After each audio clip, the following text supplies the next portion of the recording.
14 ಕೋಟಿಗಿಂತ ಹೆಚ್ಚಿನ ನೋಂದಾಯಿತ ಸದಸ್ಯರೊಂದಿಗೆ ವಿಶ್ವದ ಅತಿದೊಡ್ಡ ರಾಜಕೀಯ ಪಕ್ಷ ಎಂಬ ಹಿರಿಮೆ ಹೊಂದಿರುವ ಭಾರತೀಯ ಜನತಾ ಪಕ್ಷ ಇದೀಗ ಭರ್ಜರಿ 10,000 ಕೋಟಿ ರೂಪಾಯಿ ಬ್ಯಾಂಕ್ ಬ್ಯಾಲೆನ್ಸ್ ನೊಂದಿಗೆ ಮತ್ತೊಂದು ದಾಖಲೆ ಬರೆದಿದೆ.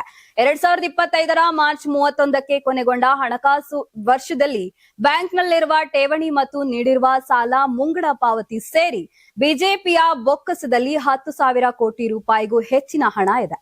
ಕೇಂದ್ರ ಚುನಾವಣಾ ಆಯೋಗಕ್ಕೆ ಪಕ್ಷ ಸಲ್ಲಿಸಿರುವ ಲೆಕ್ಕ ಪರಿಶೋಧನಾ ವರದಿ ಅನ್ವಯ ಬ್ಯಾಂಕ್ನಲ್ಲಿ ನಗದು ಮತ್ತು ಠೇವಣಿ ರೂಪದಲ್ಲಿ 9,996 ಕೋಟಿ ರೂಪಾಯಿ ಇದ್ರೆ ಸಾಲ ಮತ್ತು ಮುಂಗಡ ಪಾವತಿ ರೂಪದಲ್ಲಿ 234 ಕೋಟಿ ರೂಪಾಯಿ ಇದೆ.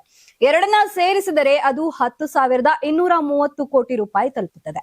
2023-24ನೇ ಹಣಕಾಸು ವರ್ಷದಲ್ಲಿ ಬಿಜೆಪಿ ಬಳಿ 3,967 ಕೋಟಿ ರೂಪಾಯಿ ಹಣ ಇತ್ತು. ಅದರಲ್ಲಿ ಮರು ವರ್ಷ ಅಂದ್ರೆ 2025ರಲ್ಲಿ ದೆಹಲಿ ಮತ್ತು ಒಡಿಶಾ ವಿಧಾನಸಭೆಗೆ ಚುನಾವಣೆ ನಡೆದಿದ್ದು, ಈ ವೇಳೆ ಪಕ್ಷಕ್ಕೆ ಭರ್ಜರಿ 6,125 ಕೋಟಿ ರೂಪಾಯಿ ದೇಣಿಗೆ ಹರಿದು ಬಂದಿದೆ. ಜೊತೆಗೆ ಬ್ಯಾಂಕ್ ಠೇವಣಿಗೆ 634 ಕೋಟಿ ರೂಪಾಯಿ ಬಡ್ಡಿ ಬಂದಿದೆ. ಜೊತೆಗೆ ಆದಾಯ ತೆರಿಗೆ ರಿಫಂಡ್ ಮೂಲಕ 66 ಕೋಟಿ ಮತ್ತು ಅದಕ್ಕೆ ಬಡ್ಡಿಯಾಗಿ 4.40 ಕೋಟಿ ರೂಪಾಯಿ ಪಡೆದಿದೆ. ಇನ್ನು 2024-25ನೇ ಸಾಲಿನಲ್ಲಿ ಬಿಜೆಪಿ ವಿವಿಧ ಬಾಬ್ತಿನಲ್ಲಿ 3,335 ಕೋಟಿ ರೂಪಾಯಿ ವೆಚ್ಚ ಮಾಡಿದೆ. ಈ ಪೈಕಿ 88% ಚುನಾವಣಾ ವೆಚ್ಚವಾಗಿದೆ.